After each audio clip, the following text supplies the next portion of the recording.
Hey, what's up guys? I do hope you're all having a great day. In today's video, we're going to be talking about what I currently use to motovlog. So without further ado, let's get on with the video. Now, as you guys know, I've been doing the motovlogs for over a year now, ever since I first got my motorcycle back in August of 2022, and I have been enjoying it so far. The entire time so far. I just realized I'm not wearing a hat, so you can see my bald head. Oh well. Ever since I've started motovlogging, I've been doing it on a budget. I've been trying out various different setups to do it because to be honest, I can't really justify purchasing a GoPro, a Insta360 and all that, like the latest and craziest gear to do the motovlogs, since the channel's not yet monetized. After monetization, yeah, once I know the page is actually starting to grow, I'm definitely going to invest and get new gear, new helmet, new riding gear, the camera gear, just to up the quality even more. But for now, the setup that I have is currently working decently well. So I'm just going over the various different things I use to create my reels and to create my motovlogs. So first things first, we have the helmet. This helmet is my very first helmet that I got. Well, my second one. I have another one of the same type, a different design. I have the same helmet. I have the model of the helmet, which I purchased first, but that was a size too small. And instead of returning it, I kept it in the attempt that I lose weight so that I could just reuse that, which I have been doing, and it does fit now. Still a bit tight, but I think in a few months it should fit as well. So afterwards, I got this one, which is the Scorpion EXO R320. It is the older model. I think there's the 410 now, or the 420 or the 410. But I've been using this helmet ever since I did my safety course, my road test, and been riding with this for the most part. I have it set up to use a comm unit as well, but for some reason the comm unit doesn't fit well with my ears inside the helmet just yet. So I have that removed for now, so I just use this as my main helmet for whenever I need to go ride.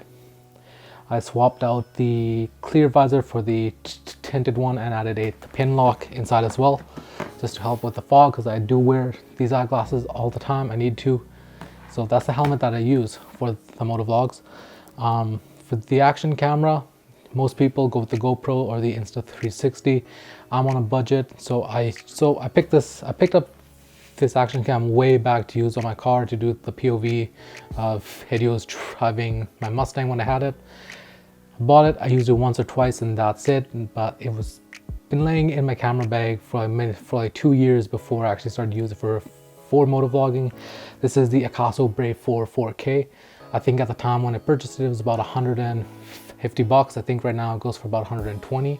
From the Akaso lineup, I have this, and I also have the Akaso EK7000. I purchased this 5 or 6 months ago. This one, I thought I could use it as a secondary to the camera. You guys saw in that one motovlog where I gave it an attempt to use. I don't know if it's just me, but these settings on this, I don't know if it's just me with not knowing how to set this up, but the quality on this one is nowhere near as good as the Akaso Brave 4 4K. I don't record in 4K, I record in 1080p, 60 frames per second on the Akaso Brave 4. And on this one, for some reason, the quality wasn't that great. So after that video, I haven't really used it. Maybe down the line, I'll find a use for it. But for motovlogging, I would not recommend this. Maybe as like a dash cam or stuff like that, maybe. But for motovlogging, the quality on this isn't that great. So I would not use the Akaso EK7000. And just so you guys know, I'm not sponsored by Akaso. I'm just using my own thoughts from my own experience with using these. If you had to go with the budget action cam that's not a GoPro or an Insta360 or Insta 1RS, I'd say go with the Akaso Brave 4 4K. And I think there's a newer one called the Akaso Brave, the Akaso Brave 7. If you have money for that, go with that. But you can always find some used the GoPro Hero 7s and 8s. I think you can use the GoPro 5 or 6 nowadays too on a budget.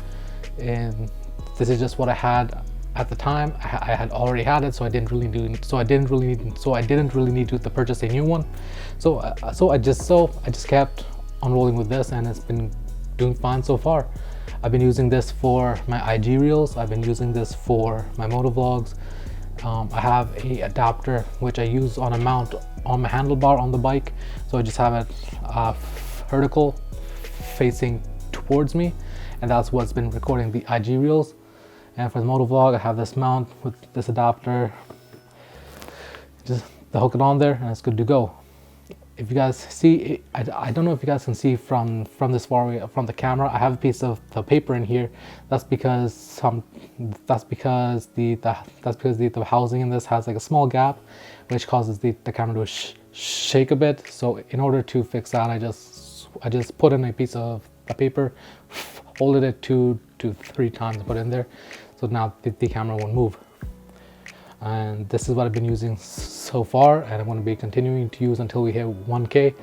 Then I'm going to most likely upgrade to a Insta360 camera, or maybe a GoPro, I'm not really sure yet.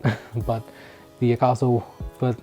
okay, so long story short, the action cam that I've been using is the Akaso Brave for 4K. It's been going very well. The only downside of this is it does not have an external mic, so I have to record my audio separately, and that was a huge issue in the beginning of doing the motovlogs. I tried using this lavalier mic that I have right now on here. This is the Boya BY-M1, or is the MM1? I can't remember. I have both the mini shotgun mic and this one. They both have the same name, which is a Boya BY-M1 and the M1, whatever. But I tried using this with a phone. Quality was not great. Tried using this with a voice recorder app. Wasn't really great. I tried using this with the dead cats and all that. Muffled the audio was totally messed up.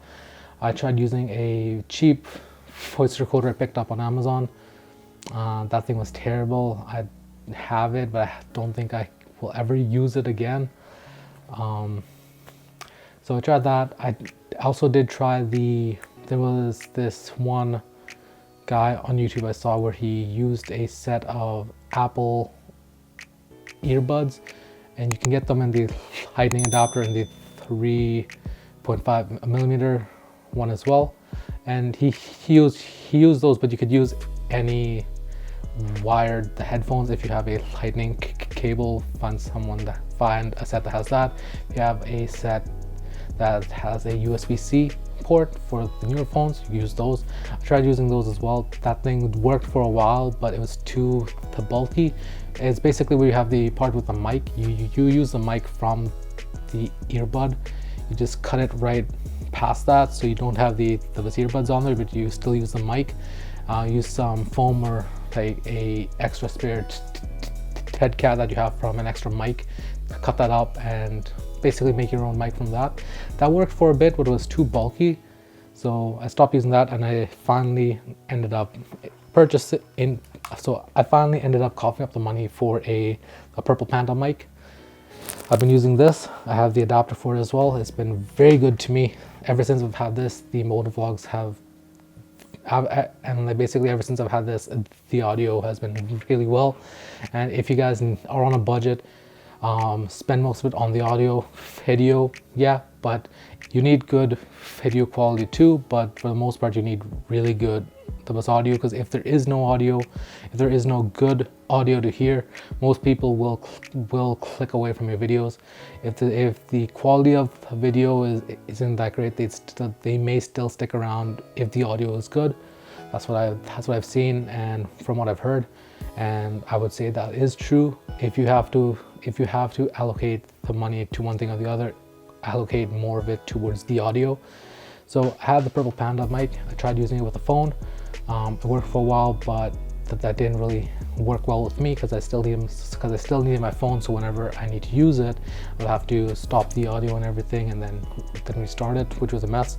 So ever since the fiasco with the cheap Amazon voice recorder, stopped using that, and I ended up picking up this, which is a Tascam DR05X.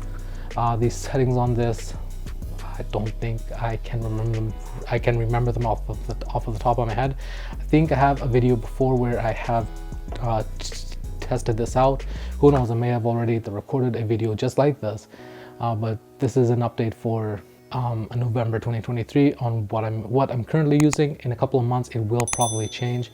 I'll have an update video then as well, but for a budget, this is the setup that I have. Basically, I have the Purple Panda mic with the adapter, put that into the Tascam. I have the Purple Panda. I put it inside, right past the pad right here on the left side of my face. Just put it in right there and close this up. I have the cutout here into the helmet lining, so I can stick the mic cable out. So in there, there's that, and I have this cable, which I would just, because the good thing about the Tascam is once I press record, I could turn on the hold switch, the button, and whatever button I press, it won't take any action with that, because it's just hold, so it basically keeps everything how it is. And usually I ride in my Alpha Cycleworks riding jacket or in my vest, and both of them have the pocket on the inside, which I just stick my cable in, where I just stick the voice recorder in, and just to keep it there on my chest, the cable going from the chest straight into the helmet. And for the action cam, I have that mounted on, and I don't put it all the way. From that, you can't really see the handlebars and everything. I just angle it. First I angle it all the way up, then I move it down like a little bit, and that should be good. And that's how I motovlog. Now in the beginning, once you have this recording and that recording, they are not in sync. So in order for me to sync both the audio and the video together as one in the video editing software that I use, I will clap my hands 3 to 4 times and match them up in the software. Long story short, this is how I record my motovlogs. I have my helmet, and on my helmet I have the Akaso Brave 4K. That recording in 1080p 60 fps. And for the audio, I have the Purple Panda mic connected to a Tascam DR05X. It's simple, it's basic. I think the entire thing, if you were to count the action camera, the Purple Panda mic, and the voice recorder, I haven't seen how much they cost right now, but from what I can remember, the Tascam was about 120 bucks. The action cam was about 150, so that's about 270. Purple Panda mic about 50 bucks. So about roughly 320 bucks, but they can always go on sale. So I'd say if you buy these new, it can come from anywhere about $280 to about $320, the Canadian. So with that being said, guys, that is my setup for motovlogging right now. That's basically all the gear that I use to motovlog, guys. It's not that grand. It's just a cheap, the budget way to record. The video quality 1080p seems to be going good so far. Down the line, I definitely will be upgrading all this stuff. Well, I will definitely be upgrading the action camera, because I think the mic and the Tascam are still good for many years to come. But for the video quality, I definitely want to be upgrading that soon in the next couple of months. So that's that. If you guys enjoyed this, if you guys found this video even a little bit, even if you guys found this video even just a little bit helpful, please do consider hitting the subscribe and to liking this video as well. I'm trying to get the page to 1K by the end of the year. If you guys do, I'm definitely going to be upgrading. I'm definitely going to be picking up a new bike as well and doing a bike reveal on that. It's really exciting, but I'm only going to be able to justify that if I can hit 1K by the end of the year, because that's the goal that I have set out. As we are going right now, I think that it is possible, but that all depends on you guys. If you guys know anyone who's interested in motorcycles or motovlogging, and they don't, but they want to, or they enjoy this type of content, please do consider sharing my page with them, and even just with your friends and family and all that. Help me grow. helps me out, helps the channel out, and just motivates me to create more videos for you guys. In this upcoming year, I plan to record many better quality videos. If I can get this to 1K and get to a point where I can actually like take some time off work and just go record for like a week or two and have like this really big epic video made for you guys, that would be a dream to do this in this upcoming year. So with that being said, I know I've been rambling on for the conclusion of this video. Thank you guys for watching. It's your boy Jay, the Moto Marauder, signing out, and I hope you all have a great day. I'll catch you in the next one. See ya.